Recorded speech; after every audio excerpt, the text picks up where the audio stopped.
Hey, Shalom, when the start flows by giving no praise to Yahweh Shem Yahshua B'Shem HaKadosh, double honors to the apostles of GMS, and honors to you brothers doing the work in truth, while sincerity. This is a quick one, another quote from that TV series, that Netflix series Sabrina, right? And this one's pretty early on in the season. Actually, basically what it said is the following phrase. So basically, like I said, once again, spoiler alert. You have which called the cousin, right, the black guy, speaking to Sabrina or something like that, and then basically Sabrina is half witch, half human, and what do you call it? She's basically trying to hold on to her human friends, right? Her cousin's like your cousin says, little cousin, this is, what you want can't be done, because the things that they deem important suddenly become so trivial to you. For instance, one of the things down here is time, right? You think about a city like London, where everyone's rushing, right? It's always a rush because everyone feels like they don't have enough time. Whereas, for instance, you contrast that to the kingdom, right? You're like, we're gonna live forever, eternity, right? And what else? Things like buying a house. I'm not saying brother's going off if he does that, but in this world, it's you must do this. You must save up to buy a house. It's sort of like a checkbox in life.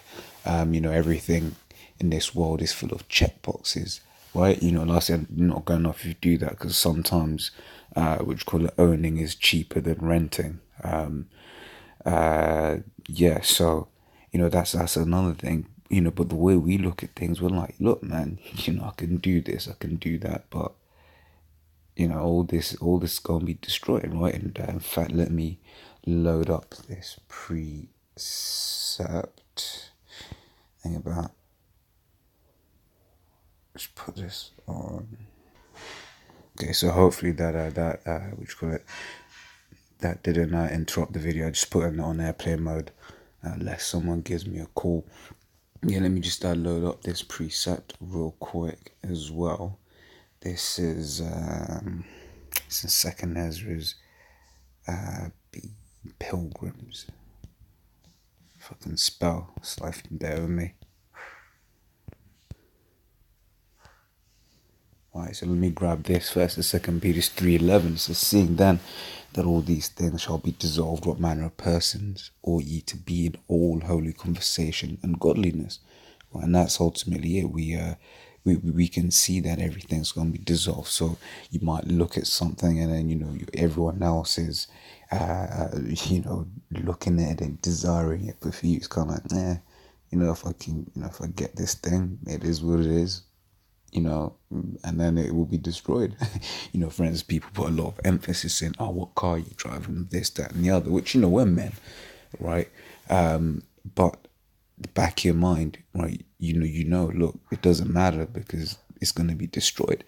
Right? It says, looking for and hasting unto the coming of the day of the Most High, wherein the heavens being on fire shall be dissolved, and the elements shall melt with fervent heat. Right, so we know that there's a nuclear war coming, right, and ultimately you can't get invested into anything, right? Not even your wife, not even your kids, right? Because at the end of the day, you're trying your best to be saved, right? This is Second Ezra 16:40. It says, "O my people, hear my word, make you ready to the battle, and in those evils be even as pilgrims upon the earth." Right, this is where we're approaching that battle. We're approaching the time of Jacob's trouble, right? And which you could, things right now are they're all right, but they're gonna get worse. Pursuant to Daniel the 12th chapter, the first verse, a time like never before on earth. Right, Joel the 2nd chapter. Right, you got Jeremiah 30:6 also. Right, talking about the time of Jacob's trouble. Right, it says even as pilgrims upon the earth. And what is a pilgrim? Apostle, I believe it was Apostle Ramlord, gave a good analogy to this topic, in that if you're just staying at a friend's house, right? You're just staying, with someone, right? You've been kicked out, whatever. You're staying with someone, right? And then you have your suitcase with you, right? You don't, start putting shit in the cupboards. You do this. You don't start, painting the room the way you want to. Now you literally keep your suitcase in the corner if you need, because you're not expecting to be there that long, right? Now, is that saying, be reckless? No, I'm not saying that. And that's the thing. It also comes with wisdom as well and how to maneuver, right? For instance, the scriptures say money is a defense, right? So, if you got a little, saving or whatever, then yeah, that's good, right? So money is a defense, right? But then it's understanding that at any moment, right, this shit goes down, and what would you call it? Your savings are gone. In fact, since that's on my mind, let me grab this as well, right?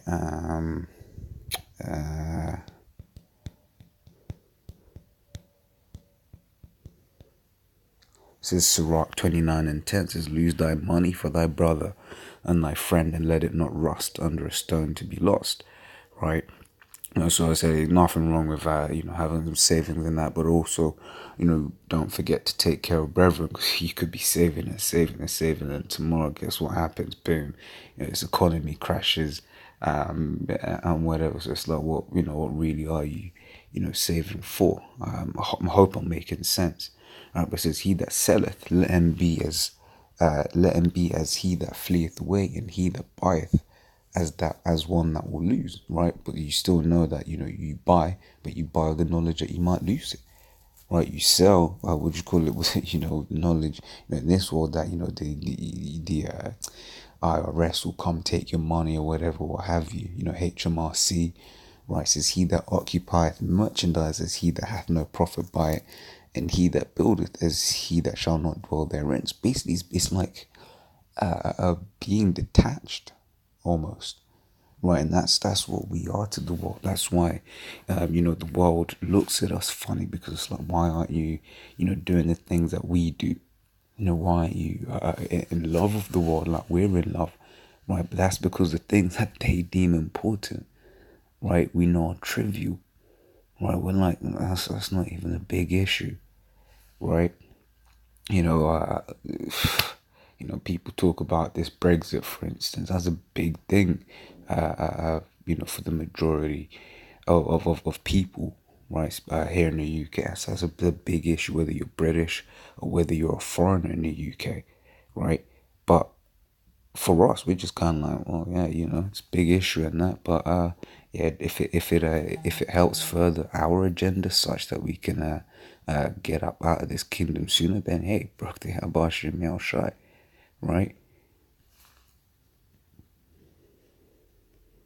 This is John 15:19. It says, if you were of the world would love his own. But because ye are not of the world, but I have chosen you out of the world, therefore the world hateth you.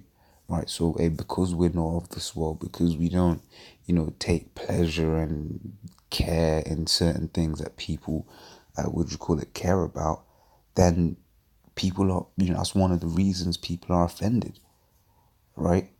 It's just like, such as the nature of the thing that we're in, right? People be like, oh, why aren't you celebrating Christmas? Or, oh, why aren't you celebrating your birthday? Right? Your birthday, man, that's, you come to scripture, it's trivial, man. That ain't important. Right? You read Ecclesiastes, it says, better is the day of one's death than the day of one's birth, right? All the times that's mentioned in the scriptures, every something bad has happened, man. Like Job cursed the day he was die. Job cursed the day he was born, right? John the Baptist was beheaded on Pharaoh's birthday, right? This is James 4:4. Says, "Ye adulterers and adulteresses, how know ye not that the friendship of the world is enmity with at the Most High? Right? Whosoever therefore will be a friend of the world is the enemy of the Most High." Right? And that's the next thing, because you're becoming detached, right, from the world, right? You would you call it? So let me read that again. I'm a bit frazzled in the brain right now, so bear with me, Salat. Right, it says, ye adulterers and adulteresses, know ye not that friendship of the world is enmity of the most with the most. All right, because would you go to be friends with the world? Right, you got to be carnal. Right, this world loves carnality. Right, there's so many more important things on your mind, right? Like rulership, for instance. Some of the brothers, older brothers in our camp, Elder Rakar, for example, he every now and then will basically speak on this point of thinking about how to build a city, right? Something simple like that, but it is something that is more important, because soon enough, Lord's will, that's the things we're gonna have to be considering, right? These things are around the corner. Right, though it tarry, wait for it, it shall surely come, right? And that's still first, the destruction must come, but then after it's the kingdom. Right, Esau is the end of the world and Jacob is the beginning of it that followeth. Right, and I just thought of another example of, things that people deem important, but really we know are trivial, and that's our weddings. Right, which call it, it was a work event yesterday, and one of the people there was telling me, oh yeah, I'm getting married, and our wedding's in 2020. I was like, 2020? And then she was like, oh, I spoke, and so okay, cool. So that because they're saving money for, a wedding. Right? Whereas us, we're like, Exodus 22:16, right? Sex is marriage, according to the scriptures, right? And that's a big thing in the world, but for us, it's just so damn trivial, right? Romans 8:7 says, because the carnal mind is enmity against the Most High, for it is not subject to the law of the Most High, neither indeed can be. Right, so we ain't supposed to be carnal when that's what this world would have of us. Right, just do as the lust of your flesh would desire for you to do. Right, which is why adultery is rampant in this world. Right, why and the whole general thing of, would you call it, covetousness, right? Which is enmity to the Most High. That's a sin according to the scriptures, right? So Isaiah 33:6 also says, and wisdom and knowledge shall be the stability of thy times, and strength of salvation. The fear of Yahweh is his treasure, right? So this knowledge and wisdom that we have through these scriptures is another reason, it's one of the reasons, why we look at things so trivially, like, meh, it is what it is, right? That's the mindset that we have, right? I'll give the example of Brexit. We know that whatever happens at this point, all it's going to do is plunge Britain down further, right, and bring what you call it, and bring, what I do? Yeah, and what you call it, bring what's the word I'm looking for? Bring these prophecies on, for these prophecies. Like I said, bear with me, Akim, I just had to get a video done, but I'm not 100% right now. But yeah, what else have I got? So, yeah, Romans 12:2. Yeah, I believe it's the last scripture. It says, and be not conformed to this world, right? Conform with form, don't be one with the world, right? And this is what it goes into. But it's like, let me just read this. But be ye transformed by the renewing of your mind, right? Which isn't an overnight process, right? Your mind gets renewed day by day. So scripture says the inward man is renewed day by day, right? Because you're not going to come in, you may come in, and then the first birthday party, that you don't celebrate, you might feel a bit hot, right? But then time after time, you get more like, man, fuck it, right? You might come in and you might have been looking to propose to your woman or whatever, right? And then you're hearing, that it just marriages consummated by sex, right? That is marriage according to scriptures. But you should still like, but we could still have a wedding, which they did in the ancient world, right? But it's not something you have to do now, right? Especially now, right? Where you're basically signing Esau into your marriage, right?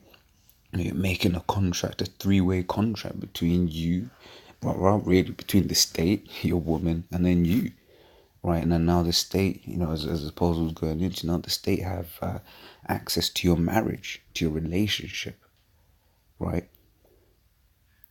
It had zero benefit to your life whatsoever. But I said, you basically you do that, and then after a process of time, you're like, what, man, fuck a wedding, right? But it's a process of time. I said all of that to say this. It's a process of time. You're not just gonna come in and then the first hour you're in, you're like a super Israelite, right? Which is why in Corinthians it speaks about I fed you with milk. Why? Because you was babes, right?